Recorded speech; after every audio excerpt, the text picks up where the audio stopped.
Good morning to all of you. Today we will study the next topic, that is the show that the path followed by a charged particle moving at a right angle to the uniform electric field is parabolic. मतलब हमको ये prove करना है कि जो आपका charge particle है जब भी राइट एंगल के साथ मूव करता है तो वो पैराबोलिक पाथ फॉलो करता है।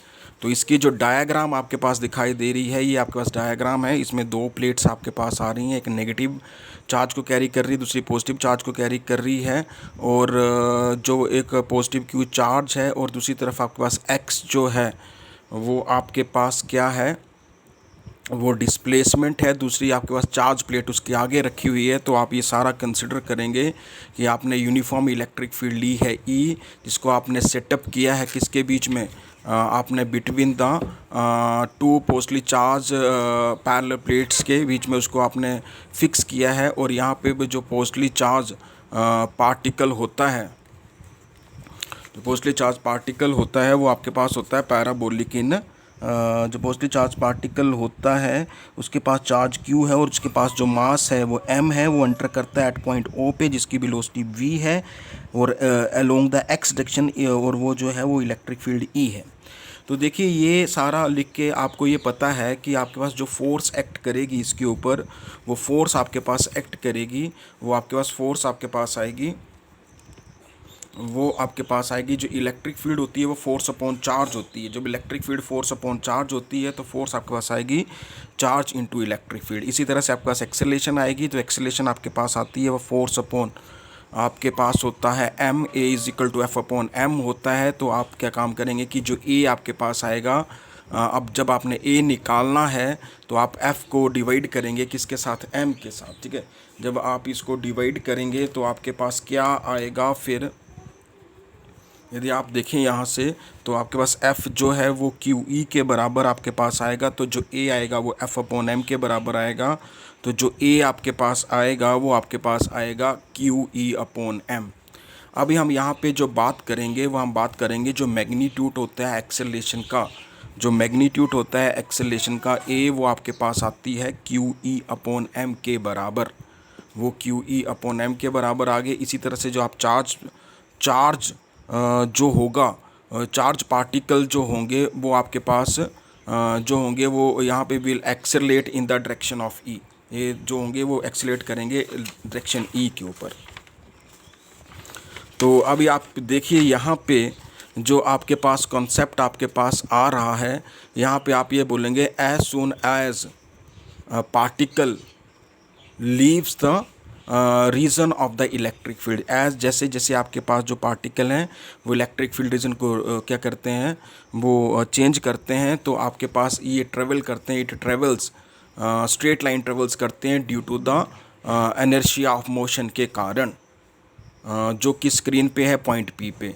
यहाँ पे ये बोला गया कि जो टी है वो आपके पास क्या आता है, जो टी है यहाँ पे वो आपके पास आएगा टाइम आएगा। आपके पास जो टी है वो आपके पास टाइम आएगा जो चार्ज पार्टिकल के द्वारा जो ट्रांसफ़र होता है, ठीक है, रीजन पे जो इलेक्ट्रिक फील्ड आती है जिसकी लेंथ एल होती है। यहाँ पे आपने ये बोला कि जो बाय है यहाँ पे वो डिस्टेंस ट्रेवल किया जाता है पार्टिकल का वाई डायरेक्शन में। तो एस जो आपके पास आता है वो U T plus half A T square के बराबर आता है। जब हम हॉरिजॉन्टल मोशन की बात करते हैं तो s इज इक्वल टू वो आपके पास होता है x के बराबर, और u जो होता है वो v के बराबर होता है, और एक्सेलेरेशन a जो होती है वो 0 के बराबर होती है। ऐसा इसलिए होता है क्योंकि no number of force acts on the particle along x direction. तो जब आप ये ऊपर वाली इक्वेशन को सॉल्व करते हैं इक्वेशन 2 को, तो x is equal to v t आता है। तो t आपके पास होता है x अपॉन v। इसको इक्वेशन नंबर आपने 3 माना। फिर आपके पास ये वर्टिकल मोशन की बात करते हैं तो s आपके पास आएगा y, तो u की वैल्यू आपके पास आएगी 0। ये सारी वैल्यूज़ आप यहाँ पे पुट करेंगे तो y आपके पास आएगा हाफ ए टी का स्क्वायर, ठीक है जी। तो अभी आपके पास यहाँ पे ये आता है स्टेप 3 की बात करेंगे। तो यहाँ पे बोला गया कि substituting the value of a from the equation 1। अभी आप यहाँ पे जो है इसमें a की वैल्यू पुट करेंगे तो y आपके पास आएगा 1/2 q e upon m into T का स्क्वायर।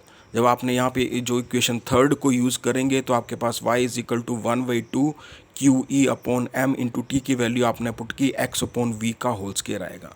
जब आप इसको सॉल्व करेंगे तो वाई आपके पास आएगा 1/2 m/2 x square upon b square, और इस सारे को आपने y को ऐसे लिख पुट किया तो यहाँ पे इस सारे की वैल्यू k पुट करेंगे तो y = k एक्स स्क्वायर आपके पास आएगा।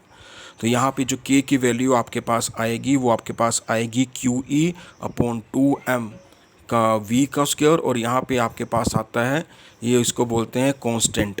अभी जो इक्वेशन 4 आपके पास आती है इसको बोल देते हैं is the equation of parabola. ये इक्वेशन ऑफ पैराबोला होती है।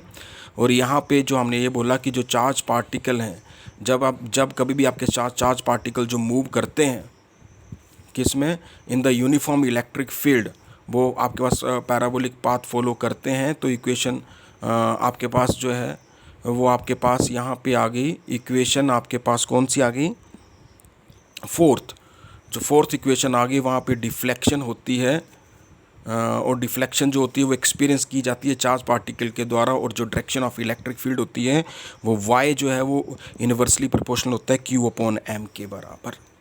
ठीक है जी, तो ये आपने देख लिया। अभी इसके आगे जो हमारे पास नेक्स्ट आर्टिकल आता है, उस आर्टिकल में ये बोला गया है कि जो चार्ज पार्टिकल होते हैं वो आपके पास मूव कर रहे हैं यूनिफॉर्म इलेक्ट्रिक फील्ड में। ठीक है, तो जब भी चार्ज पार्टिकल मूव कर रहा है यूनिफॉर्म इलेक्ट्रिक फील्ड में, तो उस केस में आपने फोर्स फाइंड आउट करनी है। तो ये आपके पास एक डायग्राम है, इसमें आप देख सकते हैं कि चार्ज पार्टिकल जो है वो मूव कर रहा है यूनिफॉर्म इलेक्ट्रिक फील्ड में, जहाँ पे F जो है वो आपके पास एक फोर्स आ रही है, और चार्ज पार्टिकल यहाँ पे ये मूव कर रहा है यूनिफॉर्म इलेक्ट्रिक फील्ड में। तो आपने सबसे पहले ये लिखा कि जो आपके पास मोशन होता है चार्ज पार्टिकल का वो आपके पास पैरेलल होता है और एंटी पैरेलल होता है to the uniform magnetic field के। तो इस केस में ये बोला गया कि जो वेलोसिटी होती है b चार्ज पार्टिकल की, वो आपके पास जो एंगल बनाती है वो 0 डिग्री या 180 डिग्री बनाती है।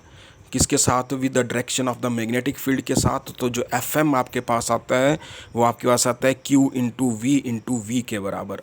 तो यहाँ पे Fm जो होता है वो Q/V के बराबर होता है। तो आप इसको आप लिख सकते हैं Fm = QVV sin थीटा। यहाँ पे थीटा की वैल्यू मैंने 0 पुट कर दी या 180 डिग्री पुट कर दी। तो यहाँ पे ये बोला गया कि जो साइन 0 डिग्री और साइन 180 डिग्री है वो 0 के बराबर होता है। तो इसका मतलब Fm जो है वो 0 के बराबर होता है। आगे ये बोला गया कि जब चार्ज पार्टिकल जो होते हैं वो मूव करते हैं right angle to the magnetic field के राइट एंगल के साथ आप ये मूव करते हैं, तो F आपके पास आता है Q/V। फिर आपने इसको क्रॉस प्रोडक्ट को आपने लिख दिया F = Q/V sin थीटा। जब आपने यहाँ पे थीटा की वैल्यू 90 डिग्री पुट कर दी तो F आपके पास आ गया QVV sin 90 डिग्री, और sin 90 की वैल्यू आपके पास आ गई 1। तो F = Q/V आपके पास आ गया।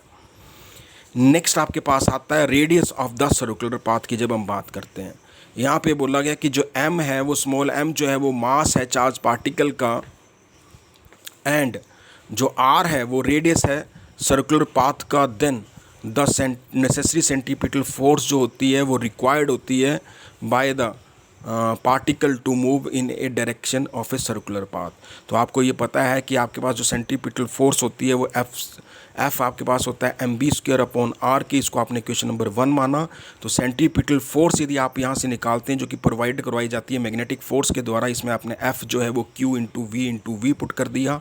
ये दोनों इक्वेशनों को आपने इक्वेट किया, तो इक्वेट करने के बाद आपके पास आ गया mv²/r = QVV के बराबर आ गया। फिर आपने क्या काम किया, यहाँ से R की वैल्यू फाइंड आउट की। वो R की वैल्यू आपके पास आती है mv/QB। तो आपने क्या काम कर दिया, V को ऐसे ही लिखा और यहाँ पे आपने इसको सॉल्व किया तो आपके पास आ गया R = QM/QM × V आपके पास आ गया।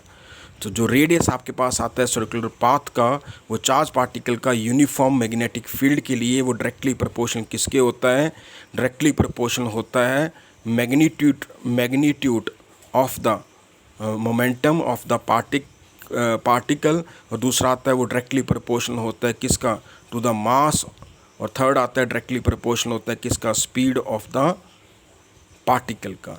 नेक्स्ट आपके पास आता है ये इन्वर्सली प्रोपोर्शनल हो जाता है किसके, magnitude of the charge on the particle. और नेक्स्ट आपके पास आता है इन्वर्सली प्रोपोर्शनल आपके पास होता है to the magnitude of the magnetic field. तो ये आपके पास जो आर्टिकल्स मैंने करवाए हैं इसको आप देखें ध्यान से, ठीक है। और बाकी का जो टॉपिक होगा वो नेक्स्ट वीडियो में बताया जाएगा। तो वीडियो को ज़्यादा से ज़्यादा शेयर करें। धन्यवाद।